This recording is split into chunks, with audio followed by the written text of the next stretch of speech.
Hello, and thank you for joining me again today. Today being, forgotten, hold on. Today being Wednesday, the 9th of February. Sorry about that.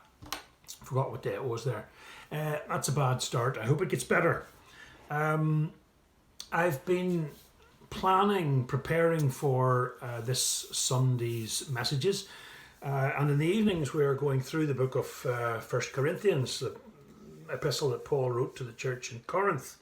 The church in Corinth was seeking a wee bit of guidance, and they had written and asked Paul to give them that guidance, and he does, and it's a wonderfully informative and wide-ranging epistle. And I don't know if everybody else is enjoying going through it, but I'm certainly enjoying doing the research. Now, we've arrived at 1 Corinthians 9, and it reminds us there about the passion that Paul had for the gospel, and the way he couldn't do anything but preach the gospel. And that was his mindset, and that was his calling, his commitment. And then, in thinking about that, I stumbled across another verse in Revelation. Revelation 14 and verse 8, just let me read it to you. It talks about Babylon. Now, Babylon in the book of Revelation is basically, it's the world's economic system, for want of a better description. The whole world order, which is where Babylon is concerned, is just rotten to the core. So this is the whole system of the world, which people get tangled up in. It ensnares people with the love of money, with materialism, with our obsession nowadays about amusing or entertaining ourselves. People nowadays spend an awful lot of time and spend an awful lot of money on being entertained, whether it's the entertainment systems in our own homes or going out to shows and concerts and entertainment and so forth. Someone once said that we are entertaining ourselves, we are amusing ourselves to death. And that's a serious thing, because we're just distracting ourselves, taking our eyes off the ball, taking our eyes off the really important things, the things of the Lord, the things of eternity. And we're getting all wrapped up in the things that take us away from that. And those things are described collectively as Babylon. But we read here in Revelation 14 that Babylon is fallen. Babylon is fallen, is fallen. It says it twice, just to underline it. This whole system that we know and so many people rely on. It is finally fallen, that great city, Babylon, because she has made all the nations drink of the wine of the wrath of her fornication. So it's quite a powerful verse, quite hard-hitting. And it speaks of the world system around us, which eventually will crumble, eventually fall, and probably implode from within because it's rotten to the core, and that will eventually cause its downfall. Now, it's describing the effect that Babylon has on people here. It says that we are basically drunk on the wine that Babylon supplies, figuratively speaking, of course. And what happens when you're drunk? Now, I have to admit, and this will give me no street credibility among lots and lots of people, but I'll admit that I've never been drunk in my life. I don't intend ever to be drunk, but I have, in the course of stuff that I do, I've come across countless people who are drunk, and they don't do themselves any favours. They let themselves down. They get into all sorts of awkward situations. They say all sorts of stupid things, and it's not very becoming to them. But when you're drunk, apparently, you're completely unaware and insensitive to a lot of what's going on around you. You're just under the influence of the drink, and you're not aware of reality. You escape reality, as it were, which is why, of course, a lot of people like to drink. But Revelation here is telling us that we're drunk on the stuff that Babylon provides. We're drunk on this entertainment. We're drunk on materialism. We're drunk on our worldly comforts. And we're so wrapped up in those things that we take our eyes off or away from reality, from the real reality, the things of life and death and of time and of eternity.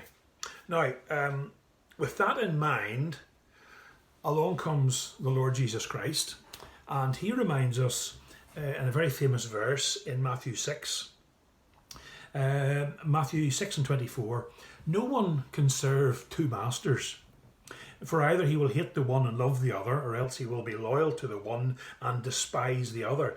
You cannot serve God and mammon. You can't serve God and be in Babylon's camp, as it were. So, if you can't have them both, you've got to have one or the other. What are you choosing? Are you choosing the things of God, or are you choosing the things of the world? Are you choosing God, or are you choosing mammon? Now, the consequences of your loyalty, the consequences are staggering. The consequences take you into eternity. Because if you are loyal to the things of God, of course, eternity is wonderful and welcoming and bright for you. But if you're putting your hope and your trust and all your focus and attention is on the world, on mammon, well, then you're in trouble. And you can't have it both ways. You can't serve God and you can't serve mammon. It's one or the other. Jesus makes it quite clear. So you and I, all of us, we've got to ask ourselves, how important is God to us? How important are the things of the world to us? Now, I know as followers of the Lord Jesus Christ, we've got to say the right thing. And we all say, of course, that God, quite rightly so, is the priority. And of course, we're leaning towards God. But friends, if that is what we believe, why do so many of us appear to be chasing after the things of the world, the things that we leave behind, the things that are temporary? And these comforts, these pleasures, these entertainments, these distractions, which we spend, if we're honest, the vast majority of us spend an awful lot more time on those things than the things of God. So although we say one thing, what are we putting into practice? Are we really serving God completely and totally and fully? Or are we serving this world completely and totally and fully? Because Jesus says you can't do both. You'll either love one and hate the other. And again, that is quite true. Generally speaking, when you love the things of the world, you leave God to one side. And the opposite of that, the challenge of that is, if we say we love God the most, well, then we leave the things of the world to one side. We don't want to drink the wine of Babylon. We don't want to become insensitive to the reality around us, which is what's happening, folks. The vast majority of people, I'm not being judgmental, but the vast majority of people in the world seem to be hurtling towards oblivion, towards a lost eternity, and they don't even know it. They are insensitive to that.